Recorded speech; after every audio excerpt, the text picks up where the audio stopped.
সালের মার্চ মাস কাঠমান্ডু ৩৫ বছর বয়সের এক র্যাপার ইঞ্জিনিয়ার শপথ নিতেছে প্রাইম মিনিস্টার হিসেবে বালেন্দ্র শাহ, সবাই জানে বালেন নামে। তার দল রাষ্ট্রীয় স্বতন্ত্র পার্টির বয়স মাত্র ৪ বছর। ২৭৫টা আসনে পার্লামেন্টে ১৮২টা আসন পাইছে। ভূমিধ্বস বিজয়। নেপালে সেই ৩ বুড়া কেপি ওলি, শের বাহাদুর দেউবা আর পুষ্পকমল দাহাল, যারা ২ দশক ধরে চেয়ার খেলা খেলতেছিল, বালেন তাদের ধুলায় মিশাই দিচ্ছে। ওলিকে তার নিজের সিটে হারাইছে ৫০,০০০ ভোটের ব্যবধানে। এবার আসেন ঢাকায়। ফেব্রুয়ারি ২৬ শপথ নিতেছে তারেক রহমান। এই লোক দেশে ছিল না ১৭ বছর। বর্ষা বিপ্লবের সাথে যার কোনো সম্পর্ক নাই, জুলাই অভ্যুত্থানে যার পা কখনো রাস্তায় পড়ে নাই, সে এখন বাংলাদেশের প্রাইম মিনিস্টার। আর জুলাই অভ্যুত্থানের সন্তান এনসিপি ৩০টা আসনে লড়াই করছে, জিতছে মাত্র ৬টায়। এটা একটা ঐতিহাসিক ট্র্যাজেডি। ২ দেশেই ছাত্ররা সরকার ফেলছিল, ২ দেশেই ছিল দুর্নীতি, বেকারত্ব, স্বৈরশাসন, জনতার ক্ষোভ। ২ দেশেই রক্ত দিচ্ছে তরুণরা। কিন্তু একটা দেশে তরুণরা রাষ্ট্র ক্ষমতা নিছে, আর একটা পুরাতন বন্দোবস্ত ফেরত আসছে পিছনের দরজা দিয়ে। আরো বেপরোয়া, আরো বর্বর হইয়া। কেন? আশ্চর্যের কথা হইলো এই প্রশ্নটার উত্তর কেউ দেয় নাই। কোনো সেমিনার নাই, কোনো আলোচনা নাই, এমনকি এনসিপি নিজেও এটা নিয়ে কোনো গোল টেবিল বসায় নাই, যেন কিছুই হয় নাই, যেন বিপ্লবের কোনো মূল্যই নাই। এভাবেই যেন কোনো কিছু না বদলানোরই কথা ছিল। আজকে আমি 2 দেশের ছাত্র আন্দোলন, ছাত্র নেতৃত্ব, তাদের কৌশল, তাদের কাজের পদ্ধতি সব গভীরে গিয়ে তুলনা করব। পরতে এটা একটা দীর্ঘ আলাপ, কিন্তু করতেই হইতেছে। কারণ এই বিশ্লেষণ না বুঝলে আগামীর 5 বছরের বাংলাদেশ বুঝতে পারবেন না। আগে বুঝে নেই নেপালে ঠিক কি ঘটেছিল। নেপালের গল্প বুঝতে হইলে একটু পেছনে যাইতে হবে। ২০০৮ থেকে ২০২৫, মাত্র ১৭ বছরে নেপালে 14টা সরকার, 8 জন প্রধানমন্ত্রী। কোন সরকার 5 বছর টেকে নাই। 3 জন বুড়া নেতা, ওলি, দেউবা আর দাহাল, পালা করে চেয়ার বদল করত। জনগণের কাছে কোনো জবাবদিহিতা নেই। সেই দেশের 20% বেশি তরুণ বেকার। প্রত্যেক দিন হাজার হাজার নেপালি দেশ ছাড়তেছে লেবার ভিসায়, মালয়েশিয়া, কাতার, আমিরাতে যায় শ্রম বেচতে। আর সেই সময় এই 3 বুড়ার ছেলেমেয়েরা কি করতেছিল? ইনস্টাগ্রামে বিলাসী জীবনের ছবি দিতেছিল। দুবাইয়ের ছুটি, লন্ডনে কেনাকাটা, দামি গাড়ি, প্রাইভেট জেট। তরুণরা একদিন এটা দেখতে দেখতে হ্যাশট্যাগ বানাইলো নেপো বেবিজ, মানে হইতেছে স্বজন পোষণের বেবি, শিশু। নেতার আন্ডা বাচ্চা, যার কোনো যোগ্যতা নাই, শুধু বাপের পরিচয় কোটিপতি, বাপের দোয়ারি পাবলিক আর কি। এইটা সাধারণ ঘটনা মনে হইতেছে না, এটা একটা রাজনৈতিক বিস্ফোরণের বারুদ। বাংলাদেশের হাসিনার বলা রাজাকারের বাচ্চারা যেমন একটা সিম্বলিক মোমেন্ট ছিল, নেপো বেবিজও ঠিক তেমনই। তারপর 4 সেপ্টেম্বর 2025 ওলি সরকার 26টা সোশ্যাল মিডিয়া প্ল্যাটফর্ম ব্যান করে দিল। Facebook, YouTube, WhatsApp, TikTok, Instagram সব কি সাফাই দিল? বললো এরা নতুন ডিজিটাল লাইনে রেজিস্ট্রেশন করে নাই। হ্যাঁ, আসল কারণ হইল এই নেপো বেবিস ট্রেন্ডটা এমন ভাইরাল হইতেছিল, দুর্নীতি এক্সপোজ হইতেছিল, আইডার পাইডা উঠতেছিল না। ট্র্যাডিশনাল মিডিয়া তো ম্যানেজ করা যায়, মালিকরে ফোন দেওয়া যায়। লাখ লাখ তরুণের ফেসবুক পোস্ট কেমনে এটা ম্যানেজ করবে? সেটা কন্ট্রোল করার উপায় নাই। তাই ব্যানের আসল টার্গেট ছিল তরুণদের অর্গানাইজিং ক্যাপাসিটিকে ধ্বংস করে দেওয়া। শুধু তথ্য আটকানো না, একসাথে জড়ো হওয়ার প্ল্যাটফর্মটাই কেড়ে নেওয়া। এটা ছিল ওলির সবচেয়ে বড় ভুল। কারণ তরুণরা সোশ্যাল মিডিয়া ছাড়াই রাস্তায় নেমে আসছে। মৈতীঘর, মান্ডালায়, সংসদ ভবনের সামনে লাখ লাখ মানুষ, পুলিশ গুলি চালাইছে, 77 জন শহীদ হয়েছে, কম না? আন্দোলন থামে নাই। 9 সেপ্টেম্বর ওলি পদত্যাগ করছে, মন্ত্রীরা পালাইছে, ছাত্ররা মন্দিরের জাঙ্গিয়া পর্যন্ত খুলে নিছে পলাইতে গিয়া, মারছে, পিটাইছে। এখানে নেপালের প্রথম অসাধারণ কাজটা ঘটছে। আমরা ধরার আগে হাসিনা তার মন্ত্রীরা পলাইছে, যারা দেশে ছিল তাদের প্রোটেকশন দিছে ওয়াকারানন্দ পৌবাদ, ক্যান্টনমেন্টে আশ্রয় দিয়া। তারপর তাদের নিরাপদে পার করিয়া দিছে, নিরাপদে দেশ ছেড়ে চলে গেছে। সেনাপ্রধান ডাকছে পলিটিক্যাল পার্টিদেরকে, পলিটিক্যাল পার্টিগুলো ড্যাং ড্যাং করতে করতে বাসে চাইপে গেছে ক্যান্টনমেন্টে। কিন্তু নেপালের সেনাবাহিনী কি করলো?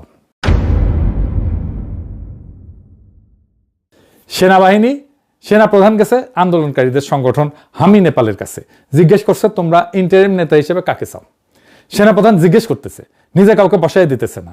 নিজের তত্ত্বাবধায়ক সরকারের প্রধান কে হবে সেটা মিটিং করে ঠিক করতেছে না। বুকে পাথর চাপা দিয়া প্রফেসর ইউনূসের মতো কাউকে মাইনা নিতেছে না। বরং ছাত্রদের কাছে প্রশ্ন রাখতেছে তোমরা কাকে চাও? এটাই জনগণের সার্বভৌমত্বের কাছে নত হওয়া। নেপালের সেনাপ্রধান সেটা করছে, বাংলাদেশের সেনাপ্রধান সেটা করে নাই। নেপালের সেনাপ্রধান পতিত শাসকের কোন লেসপেন্সারকে রক্ষা করে নাই। নেপালের আন্দোলনকারীরা তারপর কি করলো? তারা গেল ডিসকর্ডে। ডিসকর্ড কি জানেন না? এইটা একটা অনলাইন প্ল্যাটফর্ম, কিন্তু হোয়াটসঅ্যাপ গ্রুপের মতো না আর কি। এখানে হাজার হাজার মানুষ একসাথে আলাদা আলাদা চ্যানেল করে আলোচনা করতে পারে, তর্ক করতে পারে, ভোট দিতে পারে। নেপালের আন্দোলনকারীদের একটা ডিসকর্ড সার্ভার ছিল, সেইখানে 1 লাখের বেশি সদস্য ছিল, সেখানে 10,000-এর বেশি মানুষ নাম প্রপোজাল নিয়ে তর্ক কইরা সাব চ্যানেলে বিভক্ত হয়ে প্রত্যেকটা প্রার্থীর ব্যাকগ্রাউন্ড যাচাই করলো, ফ্যাক্ট চেক করলো, আলোচনা করলো, তারপরে ভোটাভুটি। 7,713 ভোট পড়লো।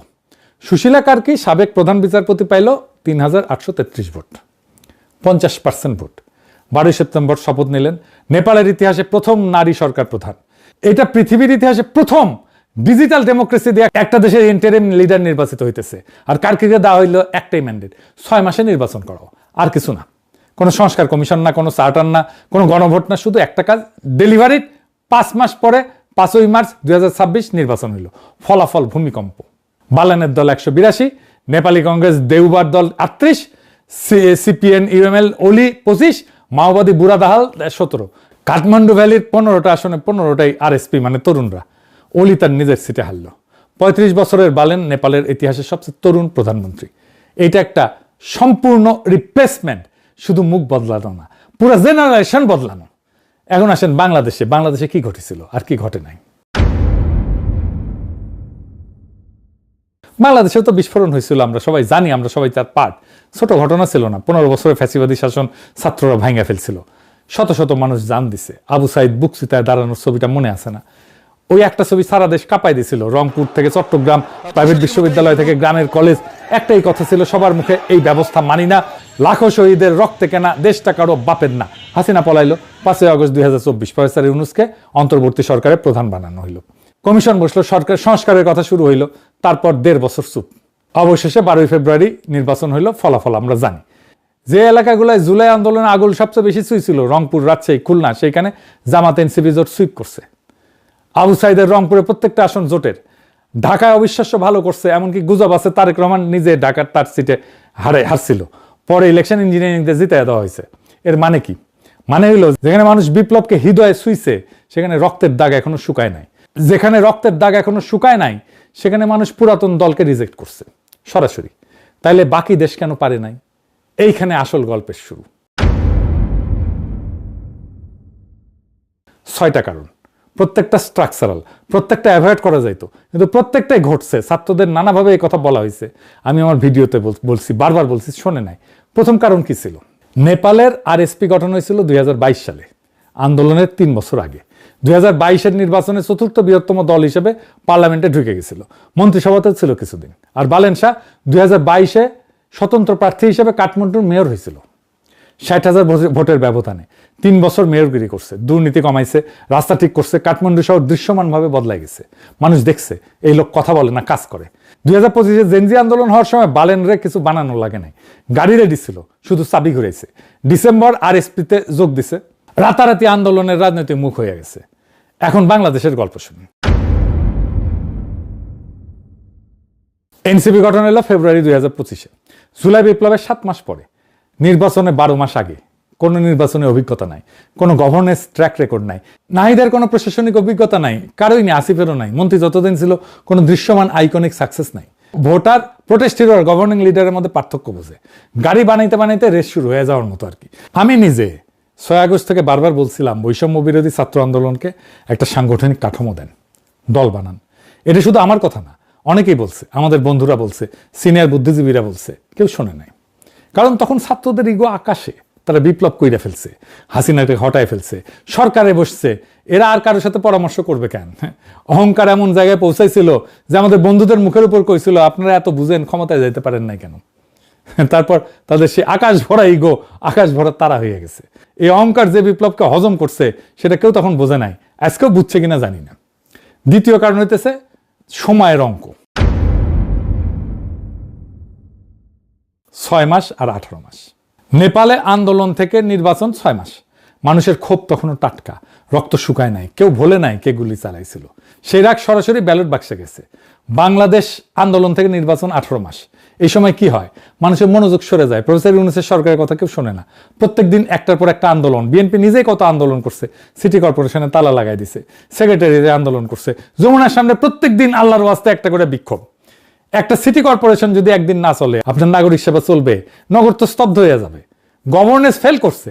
মানুষ তখন আর বিপ্লবের কথা ভাবে না, পেটের কথা ভাবে, গভর্নেন্সের কথা ভাবে, নিরাপত্তার কথা ভাবে, রাস্তায় শৃঙ্খলার কথা ভাবে। আইন শৃঙ্খলার অবনতি হইতেছিল, অন্তর্ঘাত তো চলছেই, হাদিকে খুন করলো। আর এমন অনিশ্চয়তায় মানুষ একটা নিয়ম মানে, পরিচিত মন্দ বেছে নেয়, অচেনা ভালোকে বাঁচে না। এইটা বাংলাদেশের মানুষের দোষ না, এটা মানুষের স্বাভাবিক মনস্তত্ত্ব। এইটারে কয় লস অ্যাভারশন বা ক্ষতি এড়ানো।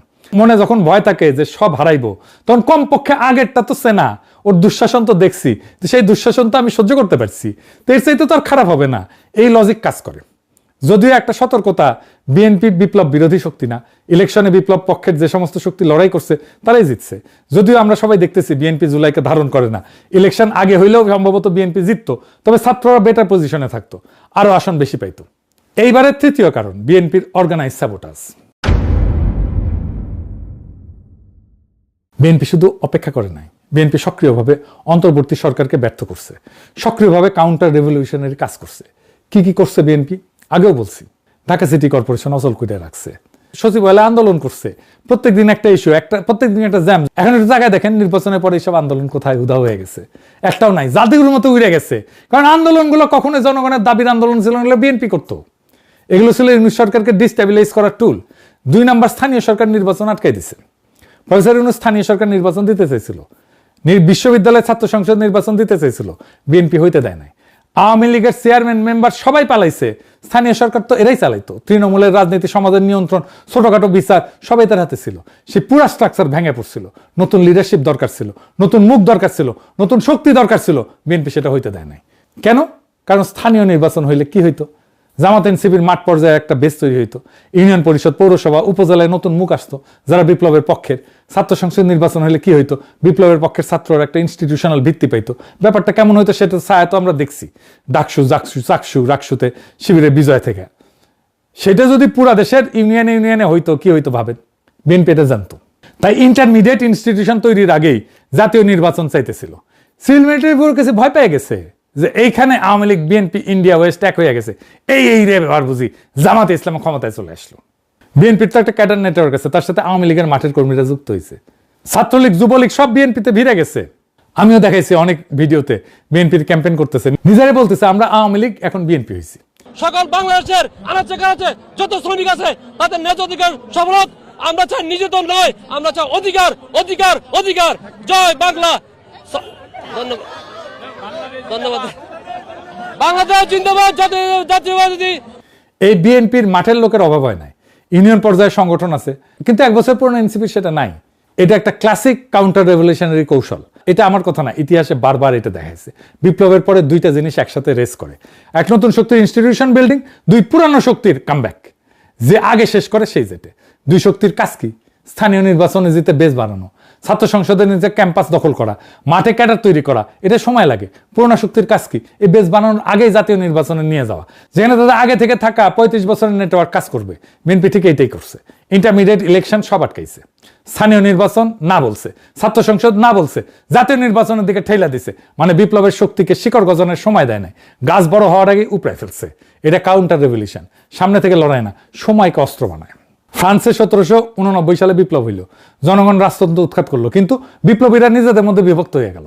নতুন কাঠামো দাঁড় করানোর আগে ক্ষমতার লড়াই শুরু হলো। ঠিক সেই বিশৃঙ্খলার মধ্যে নেপোলিয়ান ঢুকে পড়লো। সে বলল আমি শৃঙ্খলা আনবো, স্থিতিশীলতা আনবো, শান্তি আনবো। ক্লান্ত মানুষ মেনে নিল, বিপ্লবের ফসল তুললো পুরনো ধাঁচের একজন শাসক। বাংলার লুথার কিং দেশে ফিরে একই কথা কইছিল, নিরাপদ বাংলাদেশ করবে, তাই না? একই সিস্টেম, একই টেমপ্লেট। মিশরে 2011-তে তাহরির স্কোয়ারে লাখো তরুণ হোসেনি মোবারককে হটাইলো, তারপর নির্বাচন হইল, মুরসি জিতলো। কিন্তু পুরনো সেনাবাহিনী, পুরনো আমলাতন্ত্র, পুরনো ব্যবসায়ী গোষ্ঠী, এরা সবাই মিলে মুরসিকে অচল করে দিল। তারপর সিসি আসলো, সামরিক অভ্যুত্থান হইল, আর বলল আমি স্থিতিশীলতা। তার স্কোয়ারের তরুণরা তারা আজ কারাগারে, নির্বাসনে অথবা নীরব। প্যাটার্নটা বুঝতে পারছেন? বিপ্লবের পরে পুরনো শক্তি কখনো সামনে থেকে লড়ে না, তারা অপেক্ষা করে, বিপ্লবীদের বিভক্ত হইতে দেয়, ক্লান্ত হইতে দেয়, ভুল করতে দেয়, তারপর স্থিতিশীলতার মুখোশ পইরা ফিরে আসে। বাংলাদেশে বিএনপি ঠিক এই কাজটাই করছে, শুধু সামরিক অভ্যুত্থানের বদলে নির্বাচনী পথে। তারেক রহমান স্থিতিশীলতার কথা বলছে, শান্তির কথা বলছে, ক্লান্ত দেশের মানুষ মাইনা নিছে। এরপর 4 নম্বর কারণ, বিএনপি 209 আসন পাইল কিভাবে? আওয়ামী লীগ তো নিষিদ্ধ, তাহলে এই ভোটগুলা কোথায় গেল? উত্তরটা আপনাদের জানা। পুরানো বন্দোবস্তে প্রত্যেকটা স্তম্ভ বিএনপির পিছনে সারিবদ্ধ হয়ে গেছিল। 1 নম্বর স্তম্ভ আমলাতন্ত্র, ব্যুরোক্রেসি। হাসিনা 15 বছরে যে প্রশাসন তৈরি হয়েছে, ডিসি, ইউনো, পুলিশ, নির্বাচনের কর্মকর্তা, এরা সব পুরনো ব্যবস্থার লোক। এদের জন্য বিএনপি মানে সিস্টেম কন্টিনিউশন, জামাত এনসিপি মানে সিস্টেম ডিসরাপশন। জামাত এনসিপি আসলে কি হবে? দুর্নীতির বিচার হবে, ব্যাংক লুটেরাদের হিসাব চাওয়া হবে, প্রশাসনে জবাবদিহিতা আসবে, ব্যাংকগুলো থেকে পাচার হয়ে গেছে ফেরত দিতে হবে সেগুলো। কিন্তু বিএনপি আসলে পুরনো খেলা চলবে, শুধু মুখ বদলাবে। তাই হইতেছে কিনা বলেন? এই জন্যই আমলাতন্ত্র বিএনপির পাশে। আমরা পুলিশ লীগের অবসান চাইছিলাম না, এখন আইসা বলে আমি জাতীয়তাবাদী আদর্শের সৈনিক। শুনেন, বিগত ফ্যাসিস্ট আমলের 18 বছর একের পর এক পদবঞ্চনা, অপমান, বৈষম্য আর মানসিক নির্যাতনের শিকার হয়েছি, কিন্তু শত প্রতিকূলতার মধ্যেও আমি জাতীয়তাবাদী আদর্শ থেকে এক চুলো বিচ্যুত হইনি। শুনেছেন? তাহলে বদলাইল কি? এবার আসেন 2 নম্বর স্তম্ভ, সেনাবাহিনী, পুলিশ, র্যাব। জুলাই অভ্যুত্থানে সেনাবাহিনী, পুলিশ, র্যাব এদের অনেকের হাতে মানবতা বিরোধী অপরাধের রক্ত লাগিছে, নিরস্ত্র মানুষের উপরে গুলি চালানো হয়েছে। তার আগে গুম খুনের অভিযোগ তো আছে সেনাবাহিনীর জেনারেলদের বিরুদ্ধে। এই অপরাধের বিচার হইলে কারা কাঠগড়ায় দাঁড়াবে? এদের কর্তা ব্যক্তিরা। তাই এরা বিচার হইতে দিতে রাজি না। ইউনূস সরকারকে এরা পদে পদে অসহযোগিতা করছে, আয়নাঘর পর্যন্ত ভিজিট করতে দেয় নাই। তাই তারা বিএনপির সাথে একটা আন্ডারস্ট্যান্ডিং করে ফেলছে, তোমাদেরকে আমরা ক্ষমতায় পৌঁছে দেব, তোমরা আমাদের বিচার করবা না। এখন আসেন নেপালের সাথে তুলনা করেন। নেপালের সেনাপ্রধান আন্দোলনকারীদের জিজ্ঞেস করতেছে তোমরা কাকে চাও। নেপালের সেনাপ্রধান ফ্যাসিলিটেটর, বাংলাদেশের সেনাপ্রধান ইন্টারেস্টেড স্টেক হোল্ডার। এই পার্থক্যটা শুধু ব্যক্তির না, এটা অভ্যুত্থানের মৌলিক গড়নের পার্থক্য। নেপালের সেনাবাহিনীর হাতে গণহত্যার দাগ আগে থেকে ছিল না, বাংলাদেশের সেনাবাহিনীর হাতে ছিল। 3 নম্বর স্তম্ভ কি?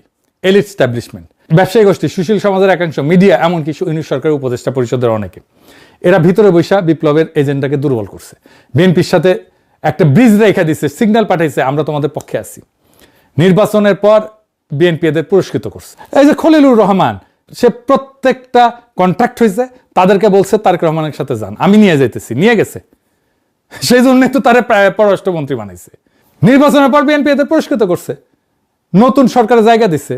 এটা গোপন কিছু না, মানুষ দেখছে কারা কারা গেছে বিএনপির গুরুত্বপূর্ণ পদে। আমি আর আলাদা করে আর নাম কইতে চাইলাম না। আর সবচেয়ে গুরুত্বপূর্ণ আওয়ামী লীগের ভোট ব্যাংক। এই ভোট ব্যাংকের বড় অংশ দিশেহারা, তারা জামাত এনসিপিকে দেখতেই পারে না। বাংলাদেশের আওয়ামী লীগ কখনো এনসিপিকে ভোট দেবে না, তারা বিএনপিকে ভোট দিতে পারে, এমনকি জামাতকে ভোট দিতে পারে, কিন্তু কখনো এনসিপিকে ভোট দেবে না। বাংলাদেশের হিন্দু সম্প্রদায় এখনো পর্যন্ত জামাতকে ভোট দেবে না, তারা যেই দলই করুক না কেন। পরে কি হবে জানি না। বিএনপি তো তাদের বলছে ধানের শীষ আপনাদের পাশে আছে।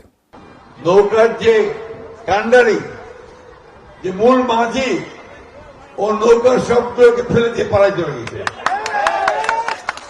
ইন্ডিয়ার চলে গেছে, ঠিক না? এখন আমাদের যারা এখানে নৌকা ভরতে না সারা বাংলাদেশে, তারা তো একটু অসহায় অবস্থায় আছে, যে আমাদের মূল লোকটাই পালাই গেছে, আমরা এখন কি করবো?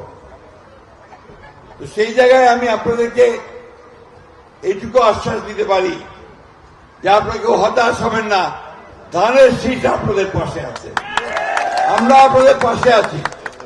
আমরা বেঁচে থাকতে আপনাদের গায়ে কেউ ফুলের টোকাও দিতে পারবে না। এরা বিএনপিতে গেছে। এখানে একটা কথা বলি, অনেকে বলে আওয়ামী লীগ নিষিদ্ধ করাটা একটা স্ট্র্যাটেজিক মিস্টেক ছিল, কারণ আওয়ামী লীগ যদি মাঠে থাকতো তাহলে আওয়ামী লীগের এই ভোট বিএনপি পাইতো না। কিন্তু আওয়ামী লীগ নিষিদ্ধ হয়, সেই ভোট কনসলিডেটেড হইয়া বিএনপিতে গেছে। আমরা তাও আওয়ামী লীগের নিষিদ্ধের পক্ষে বলছি। আমরা জানতাম আওয়ামী লীগের ভোট বিএনপিতে যাবে, গেছেও, তাহলে কেন চাইছি? কারণ আওয়ামী ভোট যে নিবে সে আওয়ামী ইন্টারেস্টের কাছে ডিপেন্ডেন্ট হয়ে যাবে। বিএনপিও গেছে, গেছে না? আওয়ামী ইন্টারেস্টের কাছে তাকে আওয়ামী নির্ভর হইতে হইছে না, আওয়ামী লীগ তোষণ করতে হইতেছে না, খালেদা জিয়ার গাড়ি বহরে হামলাকারীকে জামিন দিতে হইতেছে না, মুক্তিযুদ্ধের চেতনা হইতেছে না, আওয়ামী ন্যারেটিভ গ্রহণ করতে হইতেছে না। আওয়ামী লীগ যত বেশি মুক্তিযুদ্ধের কথা কইছে তার চেয়ে বেশি কইতেছে বিএনপি, যেন বিএনপি মুক্তিযুদ্ধের চ্যাম্পিয়ন।